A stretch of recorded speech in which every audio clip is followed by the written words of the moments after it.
Welcome to Head Talks Life in Lockdown podcast, brought to you by Lothian Events. Hello, Donna, and welcome to the first Head Talks podcast. First episode, Life in Lockdown. So, welcome to the show, Donna. Thank you for having me, Michael. Oh, it's a privilege having you because obviously you do a lot of work within the community and stuff with your charity. So, thank you. It was great to get your aspect and perspective on this situation that we've really never been in for a very long time of being in lockdown. So I'm going to start with question one, and that is, how have you adapted to being in lockdown? Well, to be perfectly honest, Michael, the first few weeks of lockdown, I had to adapt to technology, and I think that was more frightening for me than actually the coronavirus. And I know that seems like a flippant statement, but it really isn't, because I'm a bit technophobe. I don't even like upgrading my phone, to be perfectly honest. Mm-hmm. I just like basic stuff, and I knew that the effect that this was going to have on our communities, technology was going to play a big part. So that was quite awful. But we are now in a situation where I can do that. I make a lot of effort to communicate with people, because I think that's really important. And we just need to keep in touch with people as much as we can. So my husband's doing all the cooking, which is great. So that's been pretty good for us. And I just find that I'm adapting because there's no choice. I'm used to running around and about, but I'm not doing that. And give everyone a good hug. Yeah, well, that's it. I mean, the big problem I have is I'm a one-woman walking pandemic of hugs. So I don't know what's going to happen when I get released. I think I'm going to have to be tied to a chair or something. Mm-hmm. So yeah, I'm safer at home right now, because I don't know if I would do more damage. Because it's really difficult if you're a very tactile person to see other people and not be able to embrace them and just check that they're good. Yeah, I understand that. Because it's a different. My gran is an example for me. We've given her a tablet and she's still a bit confused how to use it. So we just tell her, turn it on, and if someone video calls you can see them, because obviously she likes seeing people. So there is that. Yeah. I think the technical part you're saying with having to adapt with technology is, I think for people who aren't used to technology, like you say, you're a technophobe, that's a big change to how to kind of have to use it and be like if you're not used to it. Mm-hmm. Absolutely. Compared to like some of the younger generation that are more, they're always on their phone, they're addicted to like apps and stuff. They know technology, but when you're someone that doesn't use it all the time, and then suddenly it's like, oh, you're gonna have to adapt to use it now. You're like, oh, dearie me. Well, yeah, and even to the point of like to do this, obviously you had to send me some forms and stuff. That was like, oh my goodness, because I had to go on and go through something to get to there. And that it's simple. I'm not saying it's a difficult thing, but if you know somebody that does that, that just adds to pressure, I think. Yeah, so for me, that was the pressure, is technology. Yeah, I agree with that, because when I was creating this podcast and getting it ready, I was like, I'm going to have to send out forms and stuff. And normally the way this would be done is we'd sit down in the studio in front of a couple of mics and you just sign the paperwork right in front of you. But this time it has to all be technologically done. It has to be, you'll need to go fill this form out and do it online, and then I have to make sure it's there. And then obviously we had a slight hiccup when you were trying to get into the form to do it. It was like, and I was like, oh, and then eventually I fixed it. But these are little hiccups and mistakes that have to be worked out and to be able to allow these things to happen. So it sounds like you've adapted though quite well, and you are adapting still to it, which sounds good.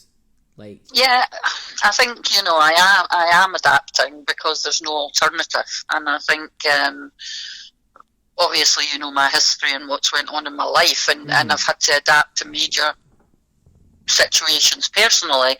So this is just another major situation to adapt to. So for me, I think my brain tunes in that way, if you know what I mean. Yeah. I just make it that this is a change, we need to deal with that change and then work through that. So Yeah, and it's not the easiest being trapped in. As I say, I'm a people person. I'm a cake eater and a tea drinker, and that's where my, my strengths lie. So yeah, that is hard. It's hard not being around the people that you want to be around, but I'm adapting, and I speak to them as much as I can. I know, I completely understand. I like being around people and socialising with people, and for me, having my partner and his family to be around, I'm like, it's driving me up the wall at some point. I'm like, I just want to like, but you're like, I'm just gonna turn the Xbox on, I'm gonna play that, I'm gonna ignore you all day, just so I can get a moment away from you, and that's fine. So I'm finding it a bit of a struggle too. I think everyone is, and that's the point of this podcast, is just to get these different point of views. So the second question is, how did you cope with going into lockdown, and then how are you coping yourself in lockdown? Well, I coped okay. It was quite hard sort of reeling myself back in, because I'm somebody that's on the go all the time, running around doing stuff and being in places. So I don't know, I think for the first couple of days I was a bit shocked, because it was like, oh, and then I had to kick into technology. And I'm blessed that my husband is here and my granddaughter. So, it's not an empty house. And they just let me get on with what I'm doing, and periodically they feed me and give me something to drink, and then I see them later on. We try and have like a Saturday night movie night, so that we're trying to make it a regular thing, so that we know that's the weekend, because to be perfectly honest, not knowing what day it is a bit stressful.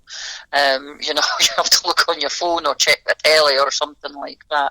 And a big thing that helps me cope is I stopped watching the news and reading newspapers around about the age of 21, because I knew it had a negative effect on my mental health. Okay. Because I'm somebody that needs to try and do things if I see things. So I try and keep what's going on that I'm able to have an impact on local, instead of national or worldwide, because the reality is that has a really negative impact on me, and then I can't see the wood for the trees, so then I pull back and I don't make a difference where I can. So all of this on the news and on the radio and on Facebook and on every sort of source of technology is very draining, and I've sort of tried to limit my involvement with as much of that as possible to half an hour a day to try and find out what the newest thing is, and then move on. So that's my biggest way of coping, is just dealing with what I can deal with, and not looking too far ahead, just dealing with day to day, getting through each day as I can, seeing what tomorrow will bring, but not looking too far ahead, because I think if you look at it in like long term, that's going to be even more damage to you mentally. Yeah. I think that the way that it's been done in 3-week increments actually isn't such a bad thing, because your first 3 weeks you're in lockdown, so you're kind of finding your way around it. The next 3 weeks, it's like, okay, we've already done 3 weeks. And then it's 3 weeks more, so that's like, well, I've already done 6 weeks, so 3 more weeks isn't that bad. And now we're starting to see a wee bit light at the end of the tunnel. So I think for me, I just deal with each day as it comes and don't look ahead. I mean, I don't even know what I've got happening from one day to the next, because I plan it on the Sunday, all the Zoom calls and everything that happen for what I do. I plan my diary at the Sunday night, and then I just look at each page each day. I don't look at the next day, because I can't. It's too much. Well, you're coping better than me then with that, because I'm like planning all these like podcasts out, and I've got to think like 3 weeks in advance, where am I going to be? Who am I getting? Who am I going to be? And reaching out to them and stuff. So I'm trying myself mad with that. Because every time someone replies back, I'm like, right, when's this person? This was this week. And then I've got to write in the diary, and then I've got a calendar, and then I've got to correspond with them again. And it's driving me a wee bit mad, but I kind of find that a great distraction for myself because I like having stuff to do. So being able to plan things, even though it's a bit chaotic for some people, for me, that's actually helping me deal with some of the lockdown because I've got something to do, and it maybe I'll get a reply from someone that I've got coming onto this podcast for the 3rd episode, but I've already emailed them this week, so they're already starting to correspond with me, and then I'll be like, it just keeps me busy, which is absolutely good. Well, that's what I kind of put all the things in place in the first few weeks, because I knew that I needed set times, set amount of times to do certain things. So my calendar is the exact same for certain elements every single week. So I don't need to do anything with that other than send out links to people on the day of whatever it is. Mm-hmm. But the other stuff all comes in daily. So, I have plans, but they don't always work, so then I have to move those people into the next day. But I agree, we need stuff to do. You know what I mean? Because if you don't have stuff to do, then you would just be like on your PlayStation 24/7. Yeah, I have to say that's probably true. That is definitely true. But no, that's very good points and information. I like that kind of gives a different perspective from what like Stephen said at the beginning. He's coped slightly differently, he's done something different, but you've done something different, so it's interesting just hearing the two perspectives that I've heard today, because it's already you're doing something different, but that's how you're coping, and then he's doing something different, that's how he's coping. So it'll be interesting to see as this podcast progresses what everyone else is doing and how many of them actually are similar and how many are totally different, because it'll be interesting. So I'm going to move on to the third question, and that is, how are you coping or / adapting your job responsibilities during this lockdown? Because obviously you started Neil's Hugs and everything, and how are you dealing with all that during lockdown? Like, obviously that's a charity and it's about mental health awareness and suicide awareness and stuff. How is that? How is the charity being impacted by lockdown? How are you being able to deal with that? Well, that was the very beginning of lockdown was a big thing for me, was how are we going to support the people we already support. Mm-hmm. So the priority was learning how to use technology so that we could offer them safe spaces on that technology so that they could still see each other and still have the support from whoever was supporting in the group that they go to. Mm-hmm. So we have 12 virtual groups that run every week, and they're allocated. We purchased Zoom straight away so that we didn't Zoom technology that you can get 40 minutes free. So at the beginning, what we did was we practiced with the 40 minutes free, and then we purchased it so that we have 24/7 access to safe spaces for people. Mm-hmm. So we allocated all of these groups a certain amount of time, 2 hours per week on our Zoom. That's the stuff that I write in my diary every week. And some of these groups are closed groups because these groups of people already know each other. They already know each other's stories. It's already stressful enough without having to go back into your story again. Yeah. So we've kept those as closed groups. Now, sometimes one person will come on, sometimes nobody's up for coming on, sometimes 6 people will come on. It's entirely up to the people whether or not they want to come on. So we set up, so those groups are, we've got a man's group, a women's group, and 2 families who are bereaved, families and friends bereaved by suicide groups that we do. We also do a group for college students and a group for the lecturers as well that I know. So there's another wee group of people. We do a group for people in recovery from addiction. Mm-hmm. And these are all online groups because all these people are either connected with me or we've looked at who's vulnerable. And there's another couple of groups that we think we could maybe do. But I won't do anything unless I have the right people in to support that, because we're dealing with people's mental health here. It needs to be the right people in place to support them. So we've done that. a lot of one-to-ones that we already had going with people. So they've either continued that on the phone or through like virtual meetings, or they haven't because it's not for them right now, but they know that they can still reach out to the person that is their one-to-one support. We also had some people who were getting counselling, and some have sort of held that off just now, but some have completed it during lockdown. But we don't just leave it at that. Then, the idea is to try and keep them engaged with us so that we're still there supporting them in any way we can. We have new people coming daily who need support now. So again, unfortunately, it can't be a case of us meeting with them. So it's like phone calls or like virtual chats or something like that to try and help them. A lot of the things we do to support people, it could be through Messenger, through text messages, because that's how the person wants to communicate. So we communicate based on the person's needs.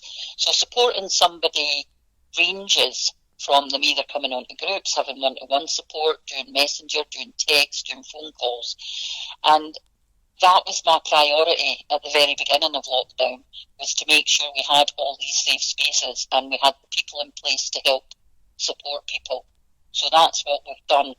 But my belief, Michael, at the end of this is we're going to have a tsunami of poor mental health, because people that didn't have mental health before are just experiencing it now. People that already had it, they're up to they're in a really terrible place, some of them. Not all of them, because sometimes, different things affect people in different ways.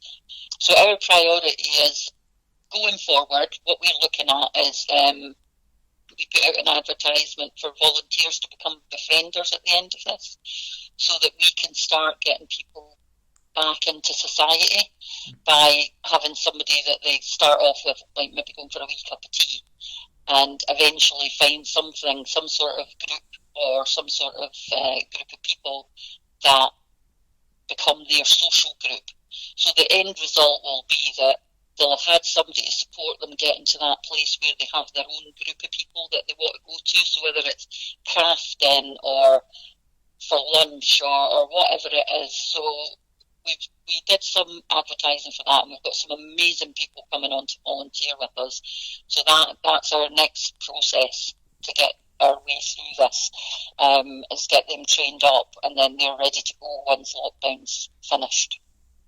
I like that. That sounds amazing, especially the fact that I do agree with you. I do think there's going to be that large amount of where people haven't suffered from mental health are now starting to feel the effects of it because of the isolation they're getting, especially if they're a person that's isolated on their own. I think that's worse for them because they've got no one to interact with. But like, unlike myself, I've got my partner that lives with me, so the two of us can interact with one another. But like, for my sister is a great example. She already suffers from a bit of mental health, and she struggles because all she's got is mum and stuff, but she doesn't have any of her friends around, and that's her group that she talks to. So she's got one friend she's constantly on video chat with, talking to her to kind of have some sort of social aspect. So I definitely see that point of view, and I definitely see that as probably going to be something that's going to have to be addressed majorly, not just by the charities, but the government are going to have to definitely step in and help somewhere, because I think, the NHS right now, they're saying don't overwhelm it, protect the NHS with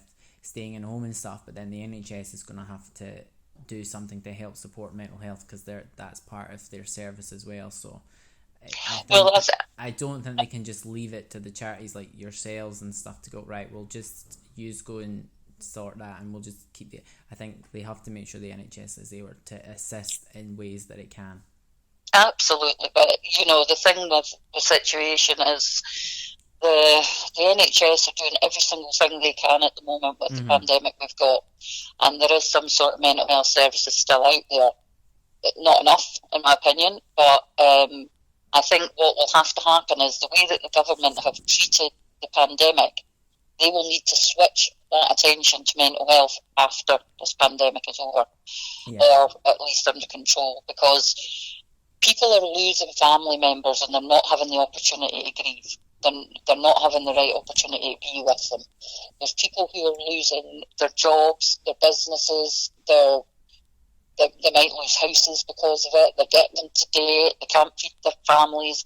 There is so much going on, and if nothing else, I think that a lot of people who are living through this in these times will come out of here with a better knowledge and a better understanding of what people who live with mental health and poor mental health every day go through. Because they're suffering it a bit themselves, and I genuinely hope that as many people as possible don't end up with poor mental health at the end of this. But I think there will be a lot. There will be a huge amount, and kids as well. And it's like the stress that's being put on parents who maybe aren't able to support kids doing schoolwork and all that sort of stuff is horrendous. And I make it very clear: do what you can. If you can do it, do it. If you can't, you can't. Mm-hmm. You can't beat yourself up over that. Teach your kids how to bake or crochet or knit or tidy their room, or get your kids to teach you technology. My granddaughter's insisted on teaching me how to do Minecraft. I'm not allowed to make anything because I'm rubbish at it, but I'm allowed to watch for hours upon hours. But with a control in my hand and her tutting every time I try to do something. But it's about spending some quality time with the people that you're in lockdown with, if you have somebody. If you don't, trying to reach out to people in the best way possible that you can.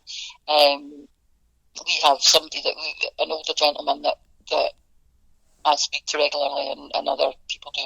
And, ideally, if I could get near him, I would FaceTime his daughter in Australia, or whichever country she's in, Australia, New Zealand, or wherever it is. Mm-hmm. But I would be happy to do that and give him the opportunity to see her, because right at this moment, he's like, I don't know what it's called, where you're not allowed to go or anything at all, not just lockdown, but the other one, shielding. He's shielding, so he couldn't, I can't get near him to do that. Mm-hmm. But I think, like your gran that you were saying, I think being able to see people when they talk to you would make a huge difference. Yeah. And God, all these people that are out there risking their lives day and daily, and amongst all of this, we can't be more grateful for them. But I can see where people are struggling to keep going with isolation. We've had 3 that I know of people passed away through suicide in the last few weeks in West Lothian, and that's horrific. It's just, these families are now left totally isolated to deal with that. Mm-hmm. And fortunately, people are sort of passing on some details, and we are able to speak to them if they reach out. But it's just so hard, and that a lot of that's coming from people just not seeing an end to this, or being isolated totally, and that needs to be restricted, but in a sensible way. So I'm not saying, look, we need to do this, but there are people dying because of the coronavirus, but through suicide. Yeah. Do you know what I mean? Because if they weren't isolated, maybe some of them would survive. I lost my son 8 years ago, almost 9 years ago, and I could not imagine him surviving this, being isolated. It just, absolutely not. So, if you're already in that sort of headspace, this just isn't a good place to be. And we just need to do everything. And that's why, for me, the technology thing was so important. But I wanted it so that if we put out groups, I could talk people through how to get into the group, because there's nothing more stressful than actually joining a group. But on top of joining the group, you don't know how to do it. It's not like opening a door. It's bad enough doing it that way, but having to get onto a link and all that stuff, lots of people can't do that. So, trying to do that and be able to guide people was a big thing for me. Yeah, I know. That's actually really, really, really actually fascinating. Everything you said there, like it's a bit like I'm listening to you, and I'm like, some of the things you're saying, I'm actually like, are actually want to make me cry a bit because they're horrific at the same time. Yeah. But yeah, I was thinking of questions to ask you, and then you got quite deep into it, and I'm like, what were my questions? I don't know because. Sorry. I like a blather. One of the questions I think is out of obviously mental health and everything, who do you think is going to be the most affected, like out of that generation? And I know that sounds like an odd question to ask, I think, because there are different generations. There's like my generation, there's the younger generation, which is like my nieces and stuff. They're technology mad. They have TikTok and FaceTime and Facebook. I feel, from my perspective of this, is I think my generation and above are going to have more mental health problems than the generation below us, because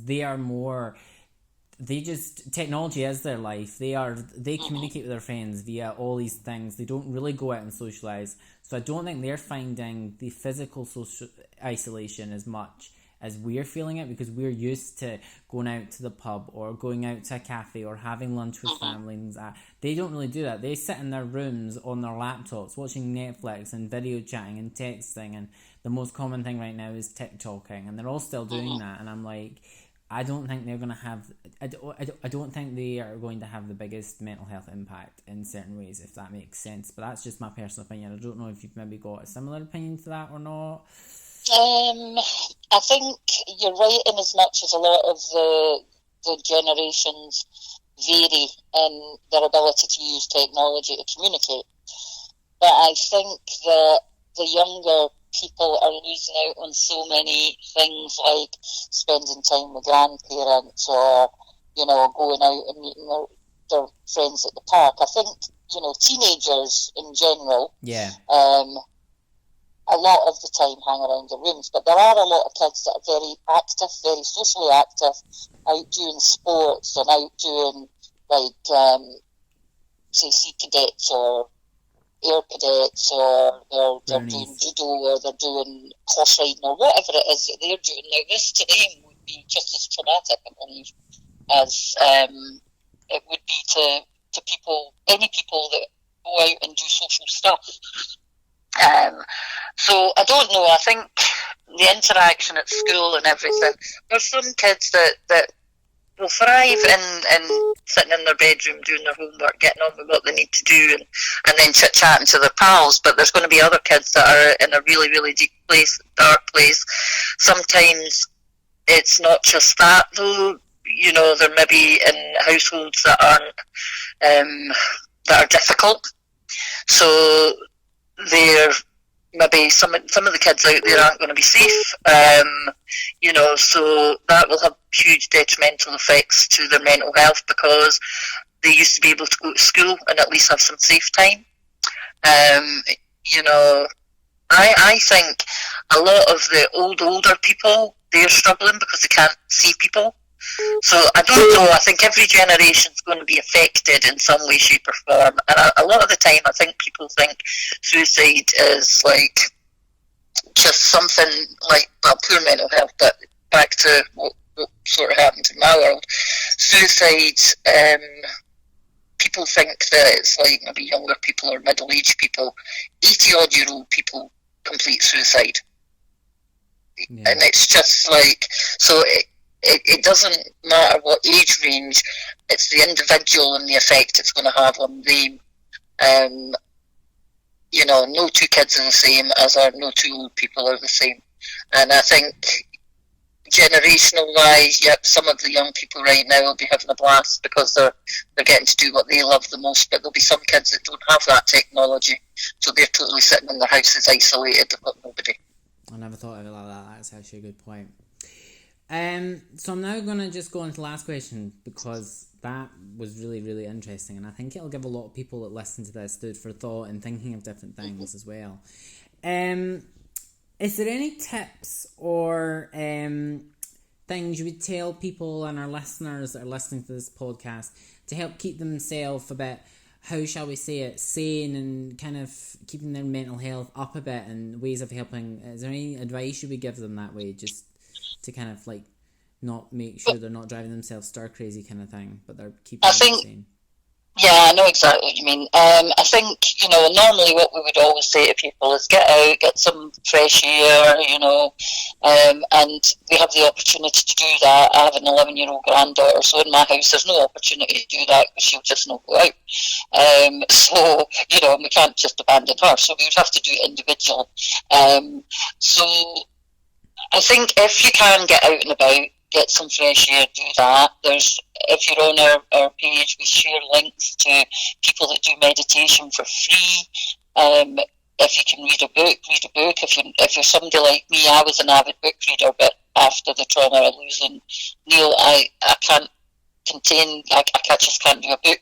But I would maybe get a magazine and do a wee bit of a magazine. If you can do any crafts, do that. Mainly, if you have the opportunity to speak to people, do that. Arrange online calls with friends. Do Zoom. It's free for 40 minutes. I think lots of people are doing quizzes and stuff like that. Virtual pubs, virtual teas and cake. Anything at all that keeps you engaged with other human beings would be brilliant. If you're not lucky enough to be in a position where you can do that, and as much as maybe you have friends and they don't have technology or something, join other like online groups if you can. Our groups, you can come if you're a lady that's looking for somewhere to just have a blather. We have groups twice a week that you can join. We have men's group that. If there's guys out there and they just want to blather, they're just struggling, just because they're isolated, get involved. Mm-hmm. Get involved with anything that keeps you involved with the outside world. My biggest tip, turn the telly off. Don't watch the news 24/7 because that's not helping your mental health. Mm-hmm. Just watch it half an hour a day. Find out what's going on in your country. Because if you're worrying about every other aspect, you will drive yourself totally insane with it all. We can only do the bits we can do, but watching it unfold isn't helpful. It just really isn't. That would be my biggest tip for keeping yourself sane, is only watch a tiny wee bit of information about the coronavirus and keep yourself safe. Mm-hmm. Okay. Thank you very much, Donna. So I'd just like to say thank you for being on the show, and I'm just going to say to listeners before we move on is that if anybody is interested in finding out a bit more about Neil's Hugs or wants to be able to communicate with Donna in any way or anything, what we'll do is we'll include a link in the video description so that you can click on that and go to Neil's Hugs' Facebook page, so you can find out a bit more about what they do and everything, and hopefully that'll help the people that want to find out a bit more information or get involved be able to do that. So fantastic. Thank you very much, Donna, for letting me borrow 30 or 40 minutes of your day to just talk about lockdown, life in lockdown, to be more honest, and just talking about how you as a charity runner have been dealing with the aspects of still being able to do that thing. So all I can really say is thank you, Donna, for coming on the show. You're a pleasure. Thank you for having us in the future. Yeah, absolutely. Anytime, honey. And all I can really say is enjoy the rest of your day. I will, and you too. Enjoy some sunshine if it comes. I will do. Okay, take care. If you want to find out about any more information that was discussed in this podcast, then click on the video description below and you'll be able to click on links that'll take you to certain websites and Facebook pages that were discussed within this podcast. If you want to keep up to date and follow our next podcast episode, then follow us on Facebook. The link's in the video description below. Give us a like on this video if you liked it so we can keep making more, and give us some comments and feedback you have on the episode. This episode of Head Talks was brought to you by Lothian Events, so follow us on Facebook and let us keep you up to date with what's going on.